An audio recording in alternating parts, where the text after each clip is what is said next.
नमस्कार साथियों, आपका स्वागत है आपके अपने YouTube channel online learning zone में। हम इस वीडियो में रीजनिंग के प्रश्न लेकर के आए हैं प्रैक्टिस के लिए, और यह एसएससी एमटीएस और एसएससी सीएचएसएल के ध्यान में रखते हुए, और सभी प्रश्न महत्वपूर्ण हैं और एग्जाम में पूछे गए प्रश्न हैं। तो चलिए हम शुरुआत करते हैं। आज का पहला प्रश्न देखिए, पहला प्रश्न है, उस विकल्प का चयन कीजिए जो तीसरी संख्या से उसी तरह संबंधित है जिस तरह से दूसरी संख्या पहली संख्या संबंधित है। तब यहाँ पे देखिए 9 है, 9 के बाद 28 है, तो ये कौन सा प्रोसेस से 28 ला रहा है? जो प्रोसेस से 28 लाया है वही प्रोसेस हम अप्लाई करेंगे 56 में। तो देखिए बिल्कुल आसान है, 9 3 27 है, एक 28 कर दिया गया है यहाँ पे 3 में मल्टीप्लाई करके और एक जोड़ दिया है, तो 9 3 27 एक 28 आ गया। सेम हम यहाँ पे 56 गुणे 3 करेंगे और प्लस 1 करेंगे, क्योंकि जो प्रोसेस यहाँ पे फॉलो किया है वही प्रोसेस फॉलो करके हम क्वेश्चन मार्क चिन्ह पे आंसर लाएंगे। तो 6 3 18 के 8, हाथ में 1, 5 15 116, 168 में फिर 1 जोड़ दीजिए तो 169, यानी कि 169। ऑप्शन सी आपका बिल्कुल राइट आंसर आ गया है। एक विशिष्ट कूट भाषा में यदि FLY को 285 में कूट किया जाता है और ACCESS को 39971 में कूट किया जाता है, तो नीचे दिए शब्द में सही कूट क्या होगा, यानी C/CLE का राइट आंसर क्या होगा। यहाँ पे एक चीज़ आपको गौर करना है, ध्यान देना है कि साइकिल का जो लेटर है वो एक्सेस और FLY से मिलकर बना हुआ है। आप देख सकते हैं यहाँ पे C/CLE और FLY यहाँ है और ACCESS है। तो इसका मतलब है कि A का इस्तेमाल 3 के लिए करना है, C के लिए 9 का इस्तेमाल करना है, फिर देखिए C के लिए 9 का इस्तेमाल करना है, E के लिए 7 और S के लिए देखिए आपका 1 और S के लिए आपका 1 है। ठीक है, उसी तरह से F के लिए 2 इस्तेमाल करना है, L के लिए 8 इस्तेमाल करना है, Y के लिए 5 इस्तेमाल करना है। तो यहाँ पर देखिए C/CLE, तो C के लिए क्या है, यहाँ पे देखिए C के लिए 9 इस्तेमाल किया गया है, तो यहाँ पे 9 लिखेंगे हम पहले। फिर Y है, तो Y देखिए यहाँ है, तो Y के लिए क्या इस्तेमाल किया है, लास्ट वाला 5, तो यहाँ 5 लिखेंगे। उसके बाद फिर C है, तो C के लिए तो शुरू में ही 9 है, तो फिर 9 लिख देंगे। फिर L है, तो L यहाँ देखिए L बीच में है, तो L के लिए 8 का इस्तेमाल किया है, 8 लिख देंगे। और E है, तो E देखिए इसका बीच में है, तो बीच में है तो 7 है, तो 7 लिख देंगे। और ये आपका आंसर हो गया। तो मिला लीजिए 95987, 95987, ऑप्शन ए आपका बिल्कुल राइट आंसर आ गया है, ध्यान में रखेंगे। तो ज़्यादा टफ नहीं था, साइकिल जो ये दोनों शब्द से जो मिलता जुलता था उसी से चुन करके इसमें लिखना था। चलिए अगला प्रश्न देखते हैं। देखिए अगला प्रश्न है, एक विशिष्ट कूट भाषा में फिजिक्स को CHIPSSY के रूप में लिखा जाता है, तो हिस्ट्री को क्या लिखेंगे। तो एक बार देखिए PHYSICS को हम एक बार लिखना चाहते हैं, तो P के लिए देखिए कूट 16 हो जाता है, H के लिए 8 होता है, Y के लिए 25 होता है, फिर S के लिए 19 होता है, I के लिए 9 होता है, C के लिए 3 होता है, फिर S के लिए 19 होता है। अब देखिए इसको कैसे अरेंज किया है, तो आरोही क्रम में अरेंज किया है। पहले छोटा वाला लिखा है, देखिए छोटा वाला कितना है, 3 है, तो 3 पहले लिखेंगे। 3 के बाद क्या है आपका 8 होगा, फिर 8 के बाद कितना होगा, 16 होगा, 16 के बाद 19 होगा, 19 के बाद देखिए 2 19 है, तो दोनों 19 लिखेंगे। उसके बाद लास्ट में आपका 25 होगा। यानी कि क्या क्या है, C के लिए 3, फिर H, फिर P, फिर S, फिर S और लास्ट में 25 है, तो 22। यानी कि अरेंज क्या है, तो हिस्ट्री को भी आप अरेंज कर लीजिए। तो हिस्ट्री क्या है, HISTORY है। तो इसमें सबसे छोटा देखिए आपको क्या दिख रहा है, H ही दिख रहा है, तो H लिखेंगे। उसके बाद I दिख रहा है, I लिखेंगे। अब देखिए इसमें सबसे छोटा, और S का 19 होता है, T का 20 होता है, O का 15 होता है, R का 18 होता है, Y का 25 होता है। तब देखिए 15 दिख रहा है, तो O लिख दीजिए। उसके बाद 15 से थोड़ा सा बड़ा 18 हो गया, तो R लिखिए। फिर 18 से थोड़ा बड़ा S हो गया, उसके बाद फिर आपका T हो गया, फिर आपका Y हो गया, यानी कि HIORSTY आपका राइट आंसर हो जाएगा। तो देख लीजिए, मिला लीजिए कौन सा ऑप्शन में है, HIOR आर के बाद है ST, HIORTSY, ST इसमें तो ऑप्शन ही नहीं है, देख लीजिए। HIOR, क्योंकि R 18, 19, 20, 25 सही है, तो ये हमारा आंसर सही है। बट इसमें ऑप्शन में नहीं दिख रहा है HIOR, उसके बाद TSY ने यहाँ देखिए दोनों एक जैसा लिख दिया है, ये दोनों में कोई आंसर होगा तो किसी एक को सुधार लेते हैं, वही हमारा आंसर हो जाएगा। तो यानी कि इसको R के बाद S बना देता हूँ और इसको T बना देता हूँ। तो इस तरह से अगर सुधार देते हैं तो ऑप्शन C हमारा राइट आंसर हो जाता है। लेकिन यहाँ पे मिस्टेक है ये दोनों ऑप्शन में, तो हमारा राइट आंसर ये है, ठीक है। तो चलिए अगला प्रश्न देखते हैं। देखिए अगला प्रश्न है, देखिए उस विकल्प को चुनिए जो तीसरी पद से उसी प्रकार संबंधित है जिस प्रकार दूसरा पद पहले पद से संबंधित है। तो देखिए ऑस्ट्रिया है, ऑस्ट्रिया का बयाना दिया है, तो जॉर्डन का क्या होता है, तो जॉर्डन का अम्मान हो जाएगा। आपका ऑप्शन बी आपका बिल्कुल राइट आंसर है। चलिए अगला प्रश्न देखते हैं। देखिए अगला प्रश्न है AHBH, HBHA, मतलब यहाँ पे देखिए क्या अरेंज कर दिया, उल्टा लिख दिया। पहले AHBH है तो H को पहले लिखा है, फिर B यानी कि पीछे से सीधा कर दिया है। तो यहाँ भी हम पीछे सीधा कर देंगे, तो पहले पीछे में T है तो पहले T हो जाएगा, फिर G हो जाएगा, फिर F हो जाएगा, फिर उसके बाद Y हो जाएगा। यही आपका आंसर हो जाएगा। तो TGFY ऑप्शन डी आपका बिल्कुल राइट आंसर है। चलिए अगला प्रश्न देखते हैं। देखिए अगला प्रश्न है, बहुत ही इंपॉर्टेंट है, ध्यान दीजिएगा। ELFA को GLHA लिखा, मतलब कि देखिए ई का 5 होता है, 2 बढ़ाया है। फिर देखिए 7 2 9, I का 9 होता है, 2 बढ़ाया है, तो अगला भी 2 बढ़ा देंगे, तो अगला 2 बढ़ाएंगे तो 9 2 11 के हो जाएगा। समझ में आ रहा है? नीचे लिख देता हूँ के। उसके बाद देखिए 12 का 12 ही लिखा है, 12 ही लिखा है, तो अगला में भी 12 ही लिखेंगे, मतलब L ही लिखेंगे। समझ में आ रहा है?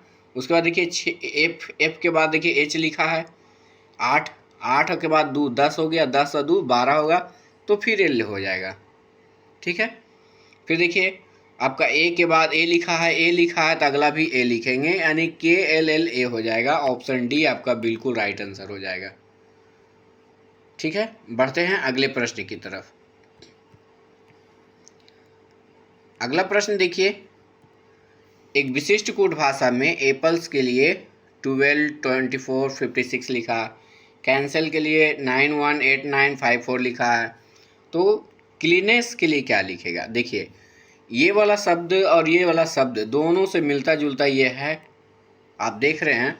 ए के लिए यहाँ पे इस्तेमाल किया गया एक, ए के लिए इस्तेमाल किया गया एक, बात समझ में आ रहा है ना, मिलता जुलता है। ई के लिए इसके इस्तेमाल किया 5, ई के लिए इस्तेमाल किया 5। तो इस तरह के प्रश्न हम बता चुके हैं, तो इसका आंसर आप कमेंट बॉक्स में छापिए, ये आपके ऊपर छोड़ रहा हूँ क्वेश्चन को। चलिए अगला प्रश्न देखते हैं। देखिए अगला प्रश्न है, एक विशिष्ट कोड भाषा में टेबल को IPFEX के रूप में लिखा जाता है, तो उसी तरफ SCRAP को कैसे लिखेंगे। तो यहाँ पर आप देखिए कुछ ज़्यादा टफ दिया नहीं है। यहाँ देखिए 20 है, T का 20 होता है और X का 24 होता है, मतलब कि 4 बढ़ाया है, फिर देखिए 4 बढ़ाया, फिर देखिए 4 बढ़ाया, 4 बढ़ाया, 4 बढ़ाया। इसका शुरुआत है और इसका अंत सेम डिजिट बढ़ा है, तो SCRAP में भी हम वही करेंगे। तो देखिए इसका 4 बढ़ा दीजिए, तो 19 के 4 कितना हो जाता है, 23 W हो जाएगा। फिर इसमें 4 बढ़ाइए तो 7 हो जाता है, क्योंकि C का 3 होता है, 4 बढ़ाएंगे तो 7 हो जाएगा। 7 किसका होता है, तो G का होता है। फिर देखिए R का 18 होता है, 4 बढ़ा देंगे तो 22 हो जाएगा, तो 22 V का हो जाएगा। A का 1 होता है, 4 बढ़ा देंगे तो 5 हो जाएगा, तो 5 किसका होता है, तो E का होता है। देखिए 16 का P का 16 होता है, तो इसमें 4 बढ़ा दीजिए तो 20 हो जाएगा, 16 4 20, 20 किसका होता है, तो T का, यानी कि TVGW। ऑप्शन बी आपका बिल्कुल राइट आंसर है। चलिए अगला प्रश्न देखते हैं। अगला प्रश्न है, देखिए उस विकल्प का चयन कीजिए जो नीचे दिए शब्दों के समूह को समूह के समान है। देखिए संगीत है, इसके पहले क्या होगा, क्वेश्चन मार्क। कैलकुलेटर का इस्तेमाल देखिए गणना में करते हैं, तो संगीत में किसका इस्तेमाल करते हैं, तो ऑप्शन ए है तुरही, ऑप्शन बी है पक्षी, option C notebook, option D phone. तो देखिए यहाँ पे जो संगीत है तुरही का इस्तेमाल करते हैं। तुरही के का जो इस्तेमाल होता है संगीत के लिए किया जाता है, कैलकुलेटर का इस्तेमाल गणना के लिए किया जाता है। तो इस प्रश्न का राइट आंसर ऑप्शन ए हो जाएगा। चलिए अगला प्रश्न देखते हैं। देखिए अगला प्रश्न है, निम्नलिखित श्रृंखला में प्रश्न चिन्ह के स्थान पर रखी जाने वाली संख्या का चयन कीजिए। यानी यहाँ पर जो आने वाला वो क्या है, तो देखिए कुछ किया नहीं है इसमें भी। 3 दूनी 6 1 7, 7 दूनी 14 1 15, सब में 2 गुना करके 1 जोड़ा है। उसी तरह 7 गुने 2 प्लस 1 किया है 15, 15 गुने 2 प्लस 1 किया है 15 2 30 1 31। तो हम 63 में भी 2 से गुना करके 1 जोड़ देंगे। ठीक है, तो 3 दूनी 6 और 1 हो जाएगा 7 और 6 दूनी 12, 127। यानी ऑप्शन ए आपका बिल्कुल राइट आंसर है।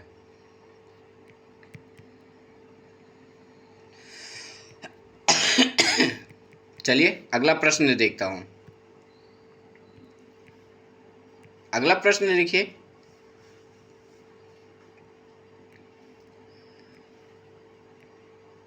देखिए, अगला प्रश्न है, एक निश्चित तरीके से 3 4 को लिए 25 लिखा है, 7 24 के लिए 626 लिखा है, तो 9 और 40 के लिए क्या लिखाएगा। यहाँ पर वो क्या किया है बाबू कि 3 का स्क्वायर किया है और 4 का स्क्वायर किया है और दोनों को जोड़ दिया है। 3 का स्क्वायर 9 होगा, 16 9 25 हो गया। उसी तरह से 7 का देखिए 7 और 24 है, तो 7 का स्क्वायर 49 हो गया और 24 का स्क्वायर 576 हो गया, तब जाकर के आपका 625 लिखा है। ठीक है, उसी तरह से हम 9 का स्क्वायर करेंगे। 9 के लिए 9 + 40 है ना, चलिए एक बार लिख देता हूँ। 9 का स्क्वायर 81 हो जाएगा और 40 का स्क्वायर 1600 हो जाएगा। ठीक है, अब इसको जोड़ दीजिए तो 1681। देखिए ऑप्शन ए आपका बिल्कुल राइट आंसर है। ज़्यादा इसमें कुछ टफ किया नहीं है, बस 3 का स्क्वायर किया है, 4 का स्क्वायर किया है, 7 का स्क्वायर है, 24 का स्क्वायर है, तो 9 का स्क्वायर और 40 का स्क्वायर करके जोड़ दीजिए। देखिए अगला प्रश्न है आपका, राहुल किसी कक्षा में ऊपर से 9वें है और नीचे से 38वें क्रम पर है, तो कक्षा में कितने बच्चे हैं। प्रश्न ये बहुत ही इंपॉर्टेंट है, ध्यान दीजिएगा। राहुल जो है कक्षा में ऊपर से 9वां है। देखिए ये राहुल है, ऊपर से 9 है, नीचे से 38वें स्थान पे है। देखिए 38वें स्थान पे, तो राहुल देखिए कॉमन लड़का हो गया। यहाँ पे दोनों तरफ से गिनती हो गया राहुल का, तो इधर से 9 में है तो मतलब 8 लड़का है, इधर से 38 में है तो इसके पीछे कितना है 37 है। तो आप ये दोनों को जोड़िए तो 37 और 8 कितना हो गया 45, और एक बीच में राहुल है तो उसको जोड़ दीजिए तो कितना हो जाएगा 46 लड़का है उस पंक्ति में टोटल। ऑप्शन सी आपका बिल्कुल राइट है। तो आपको इतना करने की जरूरत नहीं है। जब भी आपसे पूछा जाए ऊपर से और नीचे से तो कितने बच्चे हैं, तो इसमें क्या करना है, जोड़ देना है डायरेक्ट और एक घटा देना है। कैसे घट रहा था वो तो हम आपको बता ही दिए हैं। तो 9 8 17 और 3 1 4 -1 कितना हो गया आपका 46। समझ में आ गया ना, बिल्कुल ज़्यादा टफ नहीं है। तो ऑप्शन सी आपका बिल्कुल राइट आंसर है। चलिए अगला प्रश्न देखते हैं। देखिए अगला प्रश्न है आपका दर्पण से है। ये आपका प्रश्न आकृति है, सॉरी है, और ये दर्पण है आपका इस तरह से। तो इसका प्रतिबिंब कैसा बनेगा, तो जब भी बनेगा तो इस साइड बनेगा प्रतिबिंब, इस साइड में बनेगा तो उल्टा बनता है। तो उल्टा है तो ये वाला जो फिगर इस साइड जो दिख रहा है ये अब इधर दिखेगा। तो देखिए एक ही ऑप्शन डी में आपका दिख रहा है इधर, बाकी तो ये इधर इस साइड ही है, इस साइड ही है, उल्टा तो बनेगा नहीं। और ये वाला फिगर जो है इस साइड दिखेगा। तो देखिए बिल्कुल दिख रहा है, इसलिए ऑप्शन डी आपका बिल्कुल राइट आंसर है। चलिए अगला प्रश्न देखते हैं। अगला प्रश्न देखिए, प्रश्न आकृति को समझकर विकल्प चुने। ये प्रश्न जो है एक प्रैक्टिस के लिए रिवीजन हो गया है, आप इसे खुद से बना लीजिए। ये आपके लिए छोड़ रहे हैं क्योंकि ये वीडियो में बताया गया है प्रश्न को। तो चलिए आपका अब टोटल प्रश्न कंप्लीट हो गया। मिलते हैं नेक्स्ट वीडियो में, तब तक के लिए जय हिंद। चैनल पे अगर नए हैं तो एक बार सब्सक्राइब जरूर करें।